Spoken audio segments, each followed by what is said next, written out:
Very good morning to all. In this lecture, we will discuss electromagnetic induction by using two coils. Before this, we have discussed that जर हा magnet असेल,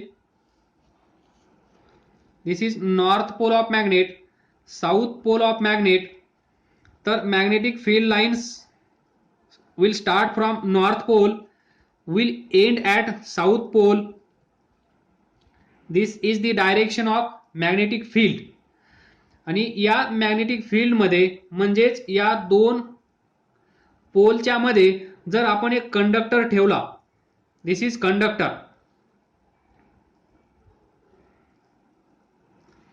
आणि हा conductor motion मध्ये आणला,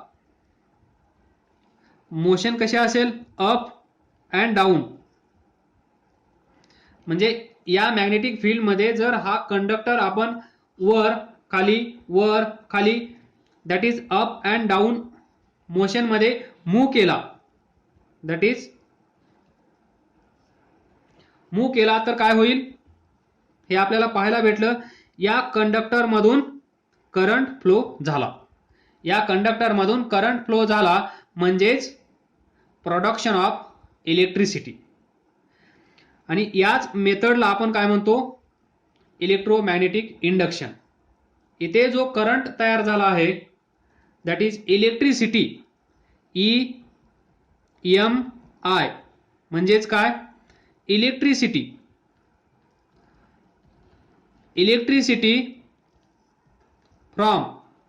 electricity from magnetism.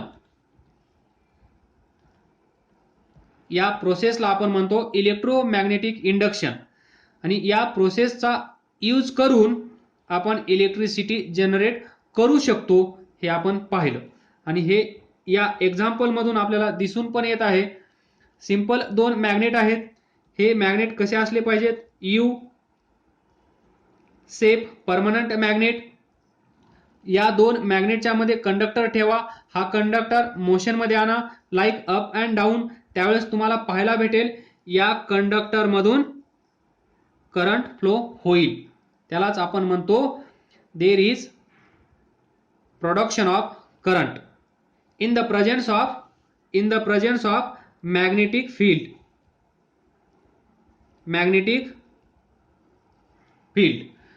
Number 2, motion of conductor. What is motion or movement of conductor? म्हणजे हा conductor जर शांत बसून असेल तर इलेक्ट्रिसिटी जनरेट होणार नाही, या कंडक्टरला मूव्ह व्हावं लागेल. या कंडक्टरला स्वतःहून मोशन मध्ये यावं लागेल, त्याच वेळेस या कंडक्टर मधून करंट फ्लो होईल हे आपण पाहिलं. त्यानंतर second example from electromagnetic induction. समजा ही कॉईल असेल, दिस इज कॉईल. कसली कॉईल आहे ही, long coil having large number of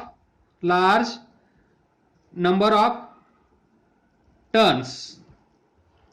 त्यावेळेस जर आपण एक बार मॅग्नेट घेतला आणि हा बार मॅग्नेट या कॉईल मधून एकदा या साईडला घेऊन आलो, नंतर परत या साईडला घेऊन आलो, तर काय होईल, परत या कॉईल मधून जाणारा करंट आपल्याला भेटेल.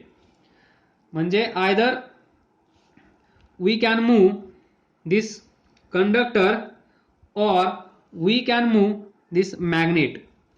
हे मॅग्नेट कोणता आहे, बार मॅग्नेट. इथे आपण कंडक्टर मूव्ह केला, इथे आपण बार मॅग्नेट मूव्ह केला. दोन्ही एक्झाम्पल मधून असं दिसून आलं की तुम्ही एकतर कंडक्टर मूव्ह करा किंवा मॅग्नेट मूव्ह करा, म्हणजेच ही कॉईल आणि हा मॅग्नेट, इथे हा मॅग्नेट आणि हा कंडक्टर, या दोघांमध्ये काय असलं पाहिजे, रिलेटिव्ह मोशन. काय असलं पाहिजे, रिलेटिव्ह मोशन. रिलेटिव्ह मोशन असल्याशिवाय करंट तयार होणार नाही.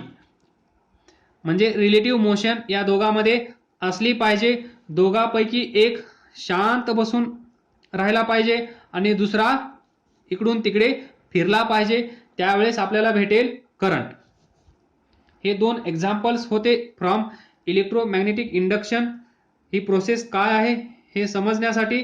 त्यानंतर असं दिसून आलं की अजून एक थर्ड ऑप्शन आपल्याकडे अवेलेबल आहे.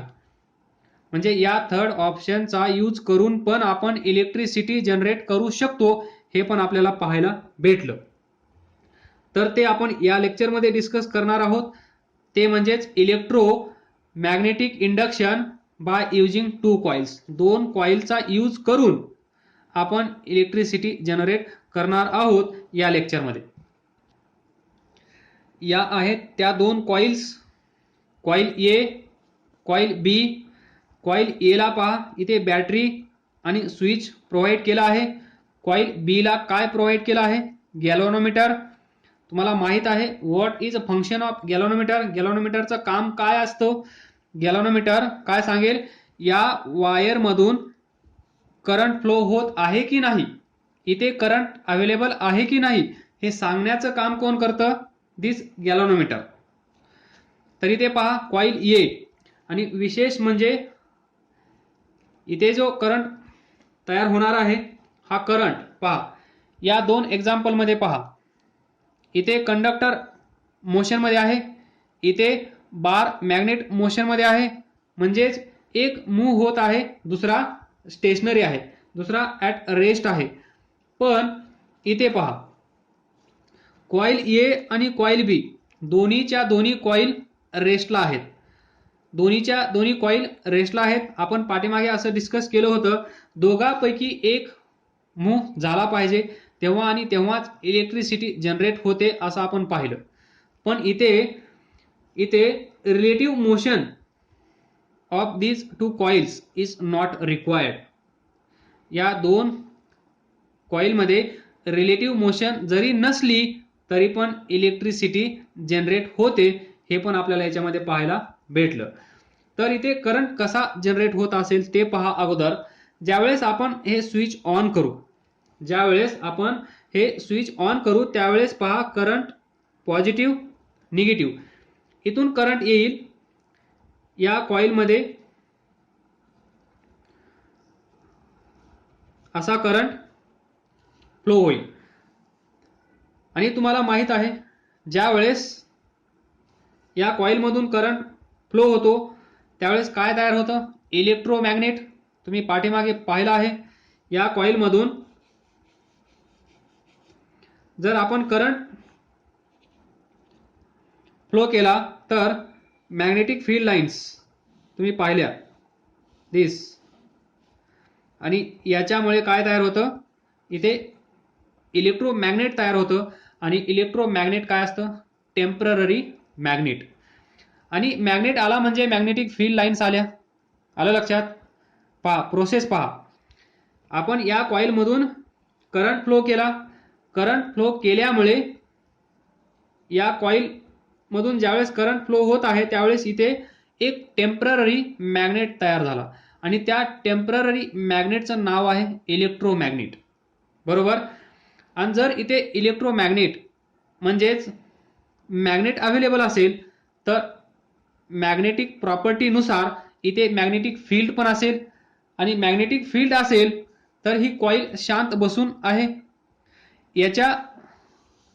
या एरियामध्ये याच्या अराउंड इथे अचानकपणे मॅग्नेटिक फील्ड तयार होतं, आणि मॅग्नेटिक फील्ड तयार झाल्यामुळे इथे पहा ही वायर आहे, या वायरला आपण मोशन मध्ये आणलं in the presence of magnetic field. म्हणजे या दोन गोष्टी असतील तर तिथे करंट जनरेट झाला पाहिजे. तर याच दोन गोष्टी इथे आहेत का नाही ते पहा. ज्यावेळेस आपण कॉइल ए मधून करंट फ्लो करतो त्यावेळेस इथे इलेक्ट्रोमॅग्नेट तयार होत आहे, आणि इलेक्ट्रोमॅग्नेट असेल तर तिथे मॅग्नेटिक फील्ड पण असलं पाहिजे. मॅग्नेटिक फील्ड आहे म्हणजे तिथे मॅग्नेटिक फील्ड लाईन्स असणार, आणि मॅग्नेटिक फील्ड लाईन्स असणार म्हणजे याच्या शेजारी ठेवलेल्या कॉईलला ते काय करतील, असं जसं शत्रूला घेरलं जातं तसं या मॅग्नेटिक फील्ड लाईन्स याला घेरतील, याच्या साईडला मॅग्नेटिक फील्ड लाईन्स असतील, आणि ही coil that is coil B magnetic फील्डमध्ये आल्यामुळे इथे पहा अचानकपणे ती मॅग्नेटिक फील्डमध्ये येते. याचाच अर्थ काय असेल, इथे आपण बार मॅग्नेट या कॉईलमधून इकडून तिकडे फिरवत आहोत, पण अचानकपणे ही कॉईल जर मॅग्नेटिक फील्डमध्ये आली तर याच्यातून करंट फ्लो झाला पाहिजे की नाही, कारण इथे दोन्ही गोष्टी आहेत.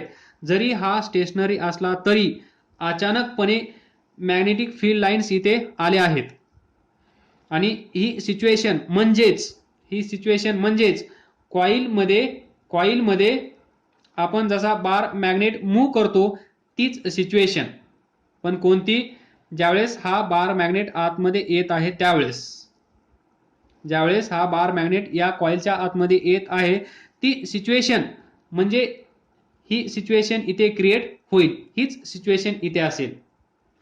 याच्यामधून जेव्हा आपण करंट फ्लो करणार हा इलेक्ट्रोमॅग्नेट तयार होणार, इलेक्ट्रोमॅग्नेट तयार झाला म्हणजे मॅग्नेटिक फील्ड असणार म्हणजे मॅग्नेटिक फील्ड लाईन्स असणार, आणि या मॅग्नेटिक फील्ड लाईन्स या कॉईलला घेरतील.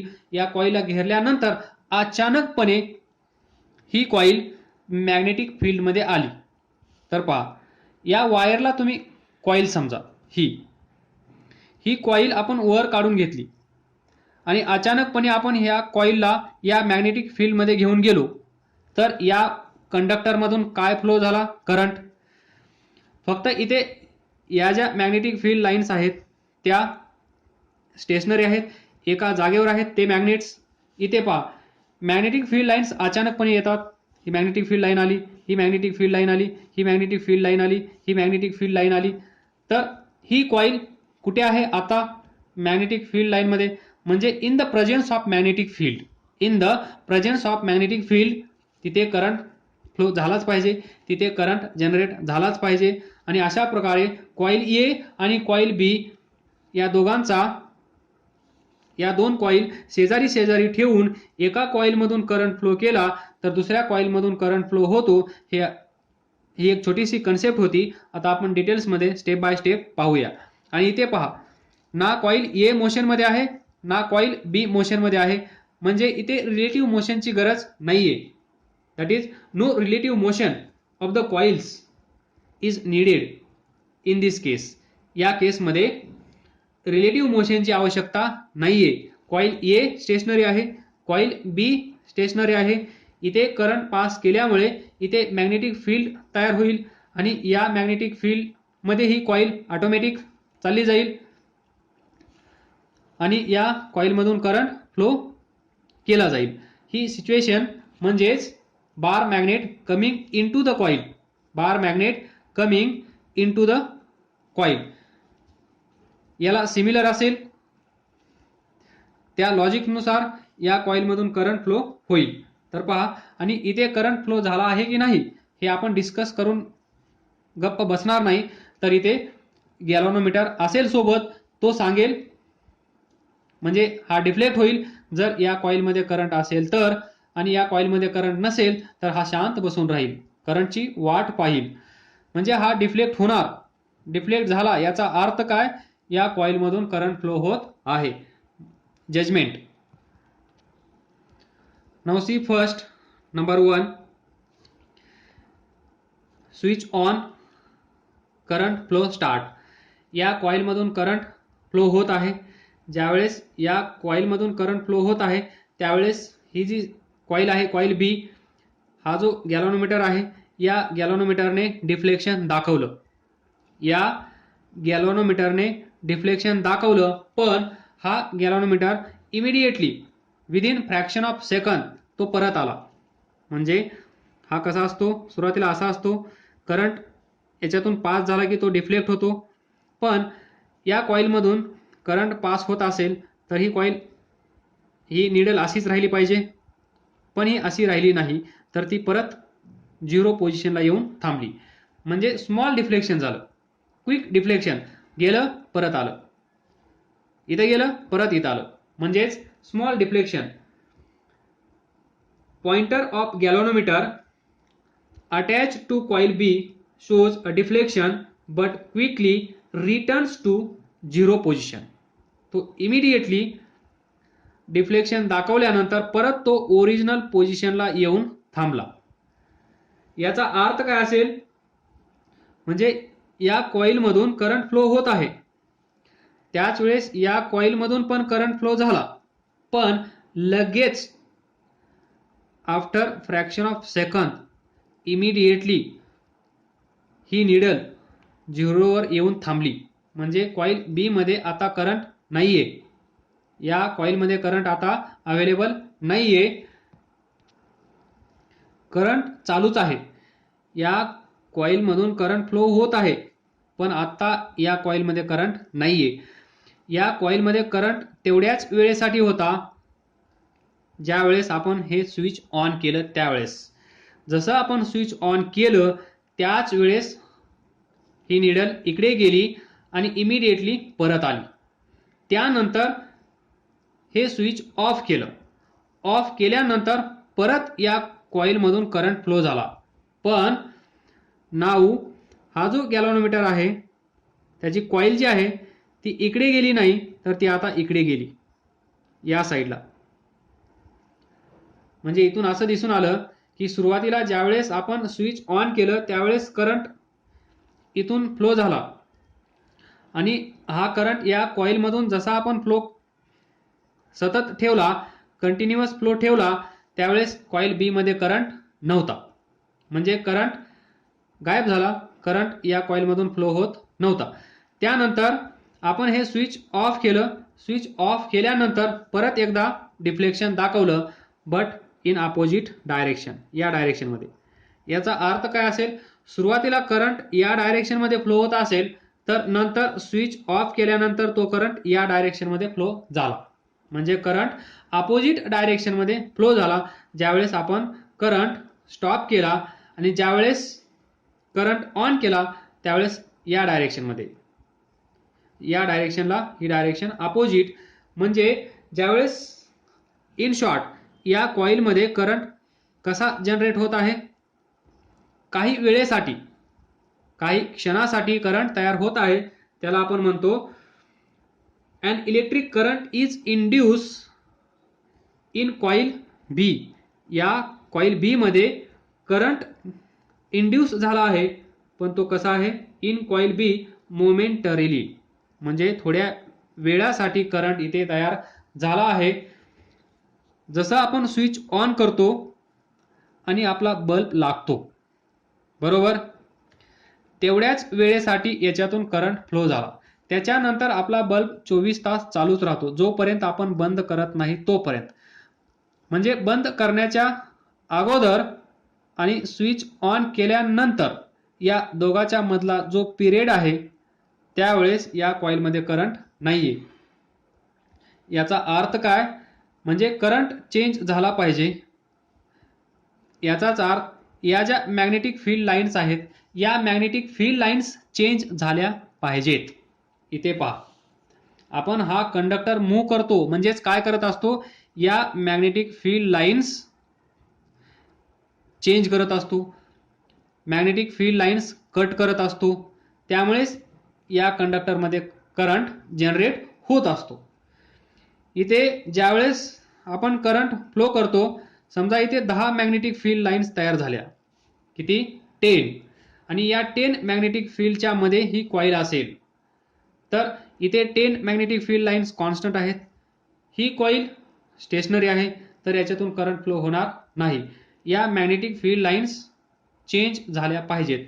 म्हणजे ज्यावेळेस सुरुवातीला या कॉइलमध्ये करंट नसतो आणि आपण अचानकपणे स्विच ऑन करतो, त्यावेळेस अचानकपणे इथे मॅग्नेटिक फील्ड लाईन्स तयार होतात आणि मॅग्नेटिक फील्ड लाईन्स तयार झाल्यामुळे याच्यामध्ये करंट फ्लो होतो. आणि ज्यावेळेस आपण स्विच ऑफ करतो त्यावेळेस या मॅग्नेटिक फील्ड लाईन्स काय होतात, गायब, म्हणजेच परत change, in magnetic field lines. Magnetic field lines change झाल्या, म्हणजे चेंज झाल्यामुळे इथे करंट तयार होत आहे. असं नाही की इथे 1000 मॅग्नेटिक फील्ड लाईन्स तयार करून ठेवल्या म्हणजे भरपूर सारा करंट आपल्याला भेटेल, असं होणार नाही. तिथे कितीही मॅग्नेटिक फील्ड लाईन्स असू द्या, त्या मॅग्नेटिक फील्ड लाईन्स कट झाल्या पाहिजेत, त्या चेंज झाल्या पाहिजेत. ते आपण कॉइलमध्ये पाहिलं, एसी जनरेटर आणि डीसी जनरेटर. ती जी रेक्टँग्युलर कॉइल होती, त्या कॉइलमधून जाणाऱ्या मॅग्नेटिक फील्ड लाईन्स सतत सतत चेंज झाल्या पाहिजेत आणि तो चेंज आपल्याला देतो करंट. म्हणजे इथे चेंज होत आहे. ह्या 10 असतील, सुरुवातीला किती आहे तिथे, या कॉइलमधून करंट नाहीये असं समजा, या कॉइलमधून करंट नाहीये म्हणजे 0 मॅग्नेटिक फील्ड लाईन्स आहेत. ज्यावेळेस या कॉइलमधून करंट पास होत आहे त्यावेळेस समजा 10 आल्या, म्हणजे 10 - 0 10 चेंज आला. त्या चेंजमुळे इथे करंट फ्लो होईल. ज्यावेळेस आपण हे स्विच ऑफ करू त्यावेळेस सुरुवातीला किती असतील 10. स्विच ऑफ केल्यानंतर इथलं मॅग्नेटिझम गायब होईल, मॅग्नेटिक फील्ड गायब होईल, मॅग्नेटिक फील्ड लाईन्स गायब होतील, म्हणजे किती असतील 0. म्हणजेच परत 10 - 0 10 आला चेंज. म्हणजे 0 to 10 नंतर 10 to 0 हा चेंजच आहे. या चेंजमुळे इथे इलेक्ट्रिसिटी जनरेट होत असते, हे लक्षात ठेवा.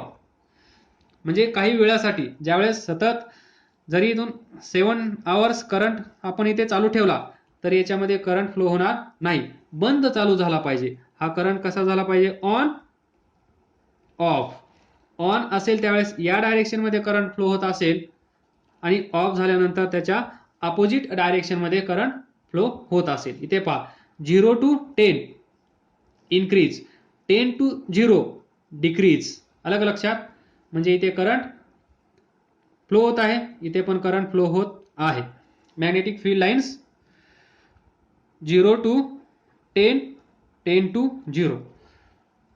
तर पहा नेक्स्ट, जर आपण हे असंच बंद चालू बंद चालू बंद चालू ठेवलं तर इथे हा गॅल्व्हनोमीटर एकदा इकडे जाईल एकदा इकडे जाईल. म्हणजेच चालू केलं हे सर्किट, ऑन केलं गॅल्व्हनोमीटर इकडे, बंद केलं इकडे, चालू केलं इकडे, बंद केलं इकडे, चालू केलं इकडे, बंद केलं इकडे. तो वेड्यासारखा इकडून तिकडे फिरत असेल ज्यावेळेस आपण हे स्विच ऑन ऑफ करत असू त्यावेळेस, आणि त्याच वेळेस याच्यामधून करंट फ्लो होत असेल. Now we will discuss 2 more cases. तर पहा, ज्यावेळेस आपण स्विच ऑन करतो त्यावेळेस काय होईल, एक मॅग्नेटिक फील्ड लाईन कन्सिडर करा. ज्यावेळेस आपण स्विच ऑन करतो त्यावेळेस करंट फ्लो होतो.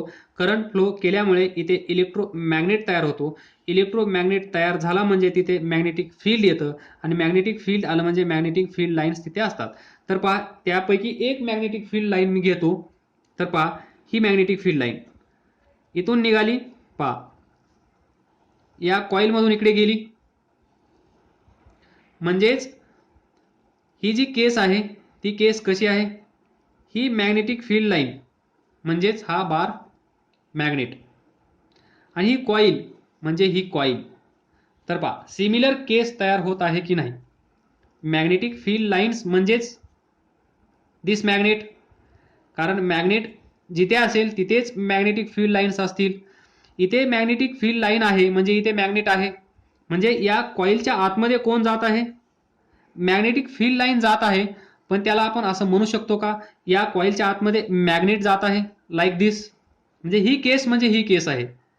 म्हणजे magnet going into the coil.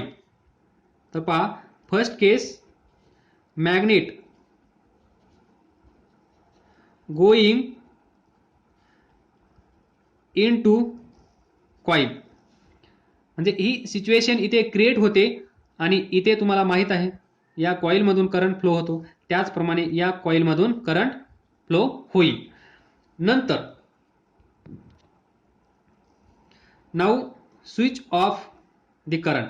आता या कॉइल मधून करंट जात नाही त्यावेळेस काय होईल, ही मॅग्नेटिक फील्ड लाईन गायब होईल की नाही, हो, ही मॅग्नेटिक फील्ड लाईन गायब होईल. म्हणजेच याचा अर्थ काय असेल, या कॉइल मधून हा मॅग्नेट, ही मॅग्नेटिक फील्ड लाईन काय होत आहे, बाहेर येत आहे.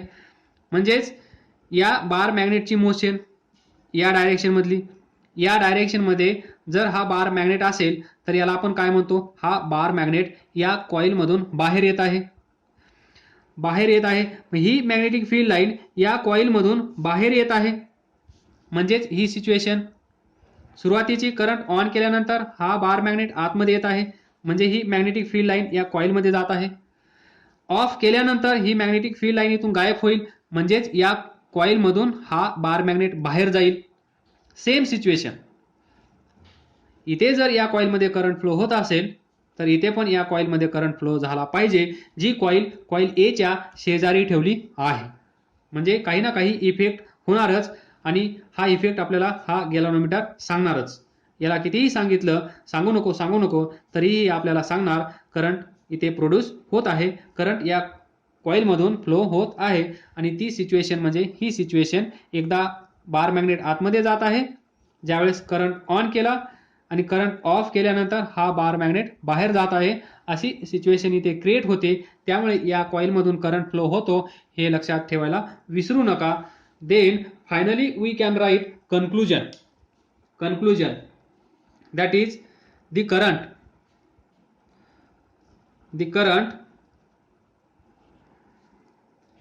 is induced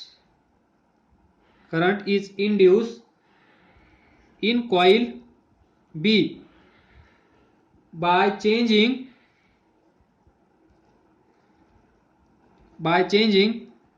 magnetic field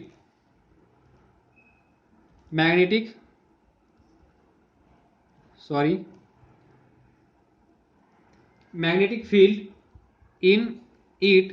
तिथलं मॅग्नेटिक फील्ड लाईन चेंज होतात, मॅग्नेटिक फील्ड चेंज होतं, त्यामुळे त्या कॉइल बी मध्ये करंट फ्लो होतो. It Wien the current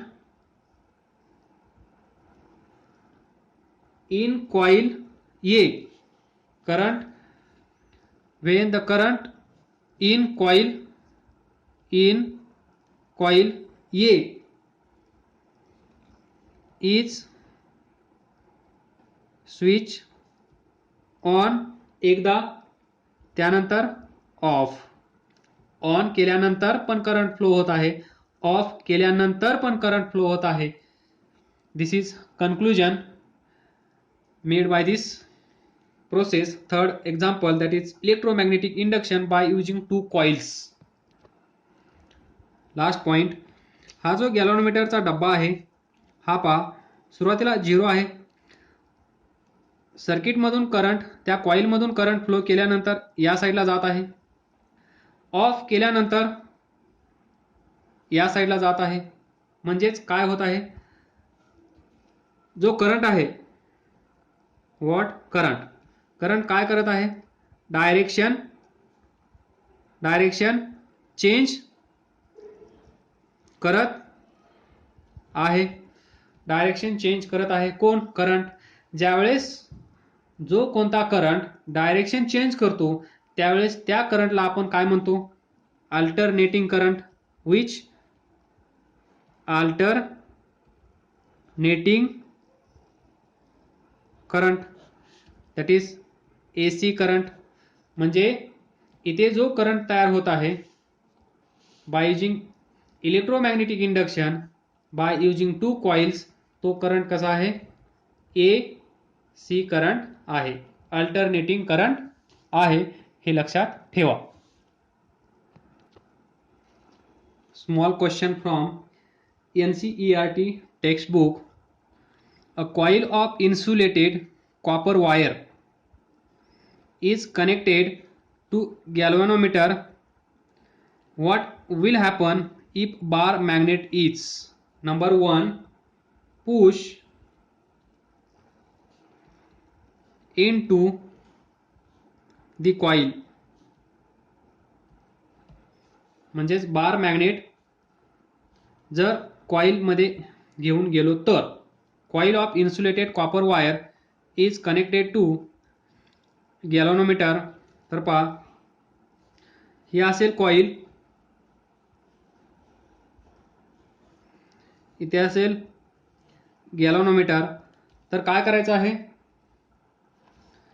what will happen, if bar magnet is taken और push into the coil, म्हणजेच इथे आहे हा बार मॅग्नेट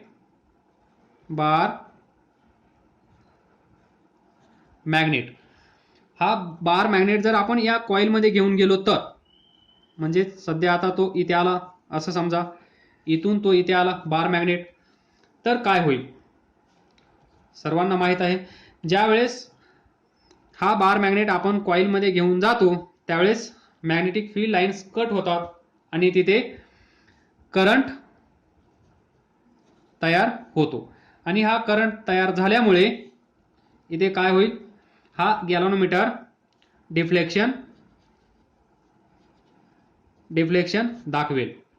आणि तो डिफ्लेक्शन कसा असेल, इथे काय सांगितलं आहे, bar magnet is push into the coil, फक्त हा बार मॅग्नेट आपण बाहेर इथे होता तो या कॉईलमध्ये आपण घेऊन गेलो आहोत, असं सांगितलं नाही की हा बार मॅग्नेट आपण आतमध्ये घेऊन गेलो आणि नंतर बाहेर घेऊन आलो. तर फक्त इथे असं सांगितलं की bar magnet is push into the coil, फक्त हा इथून आतमध्ये गेला आहे, बाहेर आलेला नाही, म्हणजे एकाच डायरेक्शनमध्ये मोशन झालेली आहे. तर काय होईल, हा गॅल्व्हनोमीटर डिफ्लेक्शन दाखवेल असा, आणि परत तो काय होईल, ज्यावेळेस हा बार मॅग्नेट स्टेशनरी होईल त्यावेळेस परत हा झिरो डिफ्लेक्शन दाखवेल, म्हणजे ओरिजिनल पोझिशनला येऊन थांबेल. त्यानंतर सेकंड क्वेश्चन असा विचारला की हेल्ड स्टेशनरी, हा जो बार मॅग्नेट आहे held stationary inside the coil, म्हणजे इथून आतमध्ये घेऊन आल्यानंतर तो आतमध्येच इथे एकाच ठिकाणी आहे, त्यावेळेस काय होईल, तो स्टेशनरी झाला, coil stationary, bar magnet stationary. तर आपल्याला माहित आहे त्या सिच्युएशनमध्ये नो करंट, बरोबर, नो करंट म्हणजेच नो डिफ्लेक्शन, सर्वांना माहिती आहे. तर इथे पहा, push into the coil, सुरुवातीला हा करंट जो जनरेट झाला आहे तो कसा असेल, मोमेंटरी, हे लक्षात ठेवा, मोमेंटरी म्हणजे तयार झाला आणि तो गायब पण झाला. जेव्हा हा बार मॅग्नेट कॉन्स्टंट झाला, एका ठिकाणी राहिला, रेस्टला आला, त्यावेळेस करंट झिरो. सेकंड. थर्ड तुमच्यासाठी